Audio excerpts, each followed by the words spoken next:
Hello बच्चों, आज की वीडियो का हमारा टॉपिक है redistribution of charge when two charge conductor are connected together. देखिए, टॉपिक में ही आधे क्वेश्चन की प्रॉब्लम सॉर्ट आउट हो जाती है।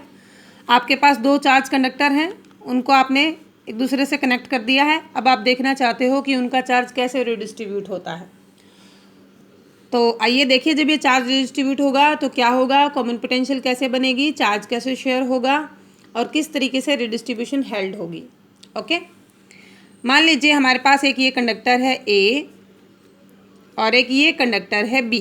सबसे पहली बात तो ये, अगर दोनों आइडेंटिकल हैं तो सेम चार्ज और सेम कैपेसिटेंस के हैं तो इक्वल चार्ज आपस में एक दूसरे के साथ डिस्ट्रीब्यूट कर लेंगे। सपोज किसी थिन वायर के साथ हमने इसको कनेक्ट कर दिया है। इसमें दो चीज़ें हमें ज़रूर मान के चलनी है कि जो कंडक्टर हैं वो थोड़ा दूर दूर होने चाहिए ताकि एक दूसरे पर अपना इलेक्ट्रिकल इफेक्ट ना लगाएं। दूसरा, ये जो कनेक्टिंग थिन वायर है इसकी कैपेसिटेंस लगभग नेग्लिजिबल है। ये दो चीज़ें हम इसमें मानकर चलेंगे। मान लीजिए दो कैपेसिटर हैं, कंडक्टर हैं, कैपेसिटर भी कह सकते हो, A and be having capacitance C1 and C2। क्योंकि आइडेंटिकल नहीं है, सेम साइज और सेम चार्ज वैल्यू के कैपेसिटेंस वैल्यू के नहीं है, तो ऑब्वियसली इस पे चार्ज मान लीजिए कितना है Q1 और इस पे चार्ज कितना है Q2। जैसे ही हम इनको कनेक्ट करते हैं, स्टार्टिंग में जब हमने इनको कनेक्ट नहीं किया, कैपेसिटेंस C1 चार्ज Q1, तो इसकी पोटेंशियल V1 और इसकी पोटेंशियल V2। जब हमने इसको कनेक्ट नहीं करा तो एक बार अगर हम टोटल चार्ज देखें Q, क्योंकि तुम जानते हो कि जो चार्ज है वो एडिटिव है और कंजर्व्ड है, तो टोटल चार्ज कितना होना चाहिए Q1 प्लस Q2। ये फॉर्मूला ज़रूर याद रखिए, Q is equal to CV। तो यहाँ से Q1 की वैल्यू होगी C1V1 और Q2 की वैल्यू होगी C2V2। Is it clear? Okay, this situation exist before redistribution of charge और you can say before sharing of charge. Equation first. Now जैसे ही हमने इसको कनेक्ट कर दिया इस थिन वायर से, जिसकी कैपेसिटेंस बिल्कुल नेग्लिजिबल है, इस इफेक्ट को अच्छे से हेल्ड कराने के लिए अच्छे तरीके से, ताकि चार्ज रिडिस्ट्रीब्यूट हो जाए, तो जैसे ही हम इनको कनेक्ट कर देंगे charge will start to transfer. क्योंकि पोटेंशियल इक्वल नहीं है तो high to lower, lower to high charge का डिस्ट्रीब्यूशन स्टार्ट हो जाएगा। अब यहाँ पे जो चार्ज डिस्ट्रीब्यूट हो रहा है, क्योंकि पोटेंशियल का डिफरेंस इक्वल नहीं था, तब तक चार्ज डिस्ट्रीब्यूट होगा जब तक दोनों की पोटेंशियल सेम नहीं हो जाती। याद कीजिए, इक्वी पोटेंशियल सरफेसेस पे आपको वर्क डन करने की ज़रूरत नहीं थी, हर जगह पोटेंशियल इक्वल थी। तो यहाँ पे चार्ज तब तक शेयर होता रहेगा, एक दूसरे से ट्रांसफ़र होता रहेगा, रीडिस्ट्रीब्यूट होता रहेगा जब तक कि दोनों की पोटेंशियल कितनी हो जाती, सेम। अभी तो V1 और V2 दोनों डिफर करते हैं। मान लीजिए जैसे हमने कनेक्ट किया, चार्ज डिस्ट्रीब्यूट हुआ तो दोनों की पोटेंशियल होगी V, कॉमन पोटेंशियल बोलेंगे हम इसको। जितनी पोटेंशियल इसकी उतनी ही पोटेंशियल इसकी। अब ऑब्वियसली Q1 की वैल्यू C1V1 और Q2 की वैल्यू C2V2 नहीं होगी, क्योंकि V दोनों का सेम हो चुका है।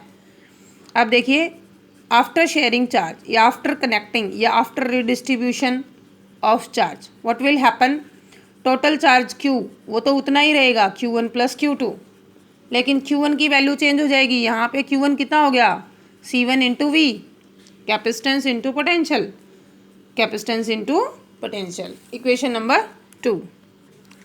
क्योंकि हम चार्ज का कोई लॉस यहाँ पर स्टडी नहीं कर रहे, चार्ज कंजर्व्ड है, तो ये दोनों इक्वेशन देखिए बिल्कुल इक्वल रहेंगी। जितना चार्ज शेयरिंग से पहले था उतना ही बाद में होगा। तो यहाँ पे C1V plus C2V is equal to C1V1 plus C2V2। यहाँ पे दिस इज़ V। इन दोनों में से V को कॉमन ले लो, इसको हम कॉमन पोटेंशियल का नाम देंगे। इस टॉपिक को आप कॉमन पोटेंशियल के नाम से भी नोट्स में लिख सकते हैं।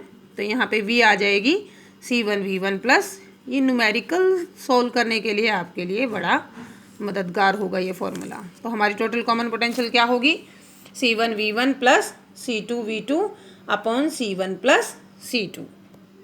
इसमें एक बात समझने की ये भी है, लेट मी सपोज कि मैं इन नए चार्जेस को Q डैश और Q1 डैश और Q2 डैश लिख देती हूँ, क्योंकि ये तो बिफोर शेयरिंग का था।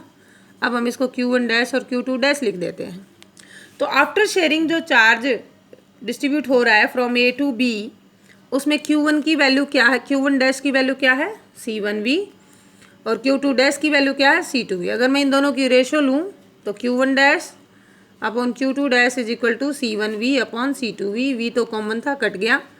तो देखिए चार्ज किस तरीके से रिडिस्ट्रीब्यूट होगा वो यहाँ पर पता चलता है आपको। दो चार्ज कंडक्टर अगर हम कनेक्ट कर देंगे तो redistribution are found in the ratio of their capacitance.